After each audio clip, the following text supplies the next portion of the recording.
everybody, it's Lacey. Welcome to Paws and Paper. So, I had gotten these things quite a while ago at a thrift store at a Goodwill near us, and I never knew what to do with them until today. So, you want to know what they are? I had found these plastic sheets. Now, mine came, I have these like 3 different designs. They are, would you believe, they are chocolate, like texture transfer sheets. Don't ask me why I picked them up. I got them for like $2, and I've had them sitting here. I've had them about a year. I know I've had them a year. And all of a sudden it dawned on me that I should try to dye and emboss on them.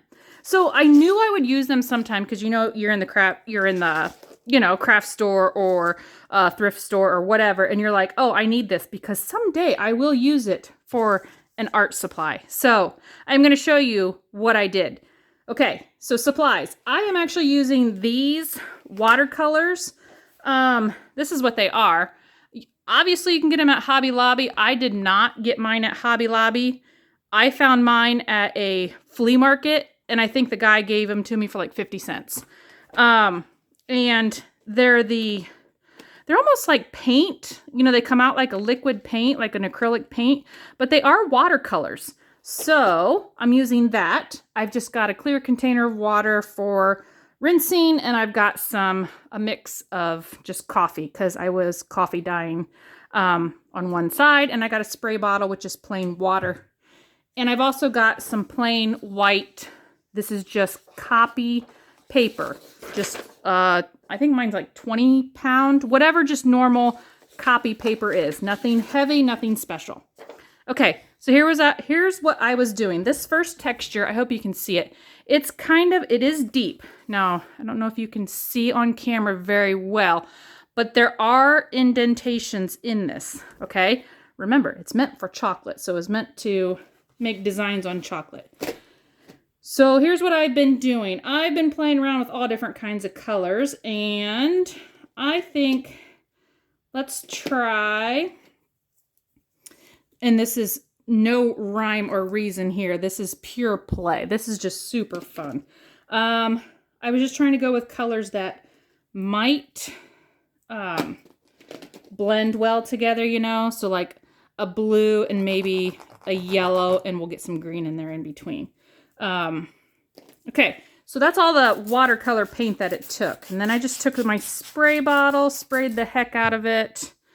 And then depending on which way you want to go, I just started playing. There is no fancy method to this at all, but look at those pretty colors already. And then I just spread it out as far as the size of my sheet of paper. So just trying to get it. And I was adding bits of coffee in here. So I'm just grabbing my paintbrush and flinging some coffee down. Like I said, this is not real scientific. Plain white sheet of paper. Smush it down. And then I am going to rinse. And then I took my coffee and just coffee dyed the entire backside. Now, some of these I thought were really cool because I thought the backside turned out almost better than the front side. Because you're going to get that texture from the bumpies. And then I just pushed it down with a rag. And now if you push it down and then lift it up, you can probably get more than one print out of this. But here's what I've been doing. I've been just flipping the whole sheet over onto my dirty towel and just rubbing it. And now, like I said, you can see there's water and color in the bubbles. Now this one, because it is deeper, I did get those raised bubbles, and these are a little bit flatter. But I'm sure you can get these chocolate sheets in all different patterns. So now if you wanted to, you probably could just leave it on overnight, whatnot. But I just instantly tore it off, and I've got this really cool, awesome design. Now, if you don't like the white, you want to add more coffee, I just went over and just threw some more coffee on it. Didn't worry about it being on the plastic sheet. Now, it will bleed a little bit because it is watercolor, but I'm just trying to get the white edges. So like that. How cool is that? Now look at that. Isn't that neat? And then the back side too will have a design. Now I've been just drying these with my heat gun tool, but for right now, I'm gonna just set it off to the side. And I'll show you what they look like when we're finished. And we're gonna keep going.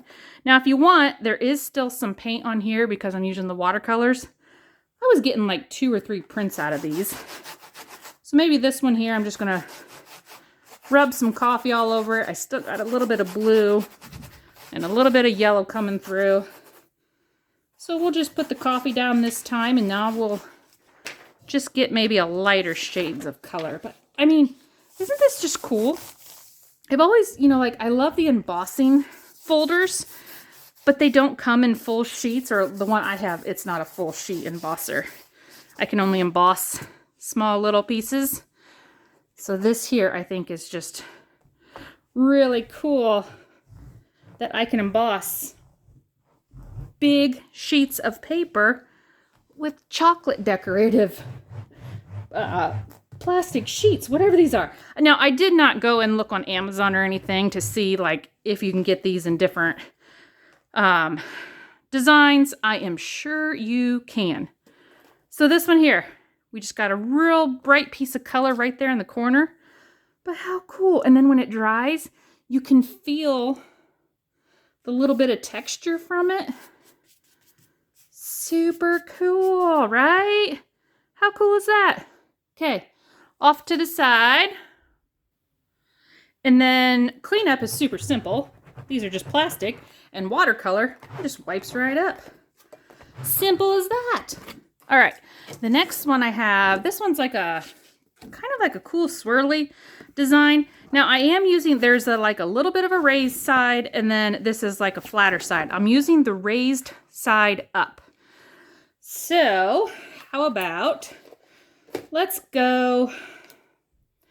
try let's do like a reddish one. See, now these colors are super saturated, like really bright. You don't need much at all. How about a little bit of red and maybe some yellow at the bottom. Like I said, this is just super, super easy, free. There is no fancy anything about this. No having to be really particular. Like seriously, I'm just like scrubbing paint on, literally just scrubbing the paint on. Now, the more watered down I get my watercolors, the less saturated my color will be. These are very highly saturated colors, really. Kind of like them. They're kind of cool. This is a really bright red one. But yeah, I just still been, and you can do both sides in color. But I kind of like the look of just the coffee dyed on one side.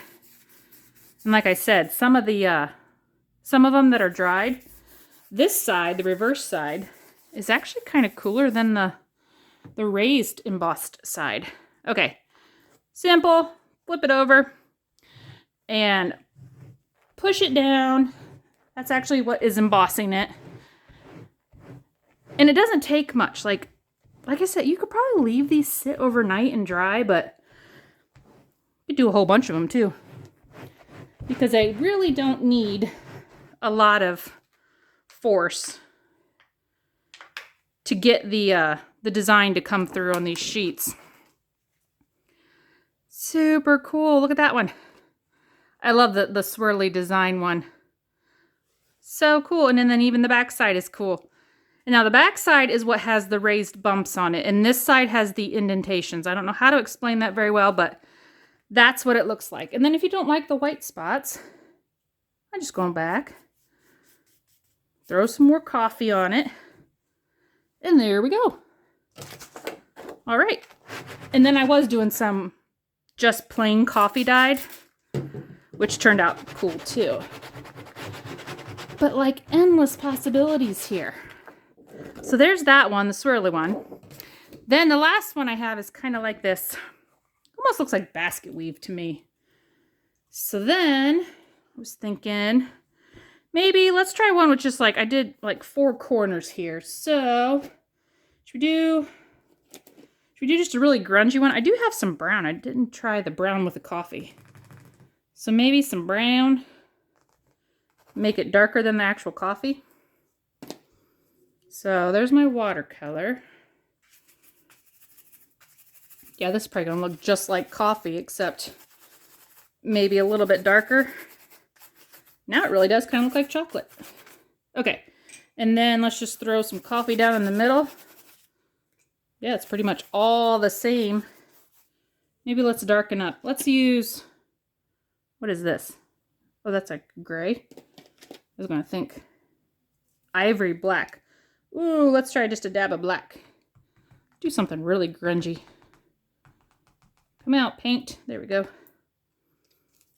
All right, so let's try getting a little grungy in the corners.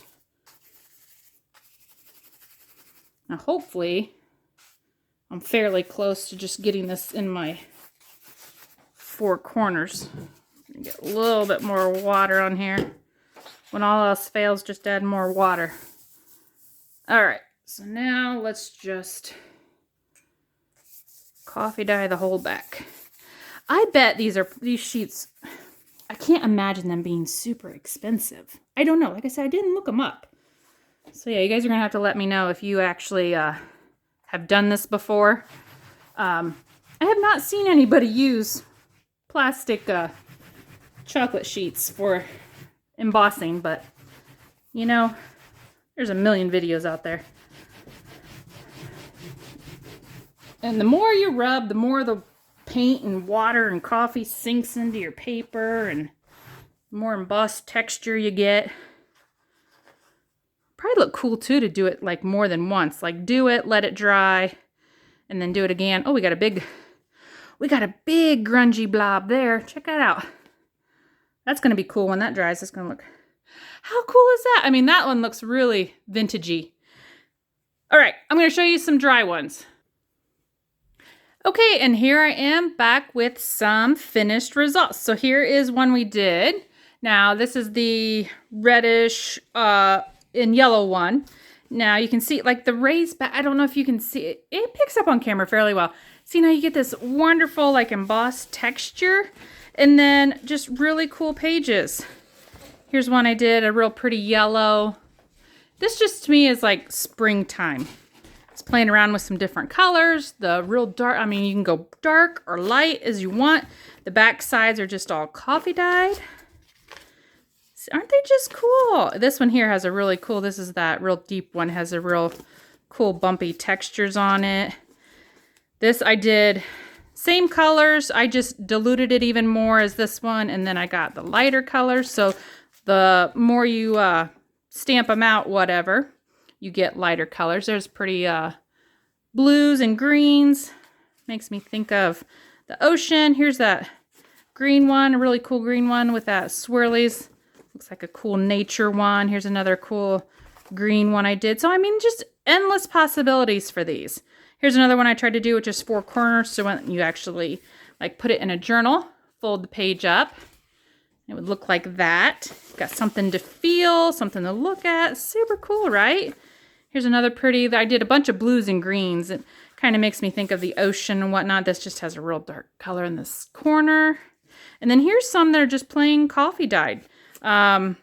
Really cool. I think these are going to make really neat journal pages because you can feel the embossing on them from the folders, or not from the folders, but from the sheets. Now this one here, doesn't this just make you think of like honeycomb? Like, wouldn't that be a cool bee journal?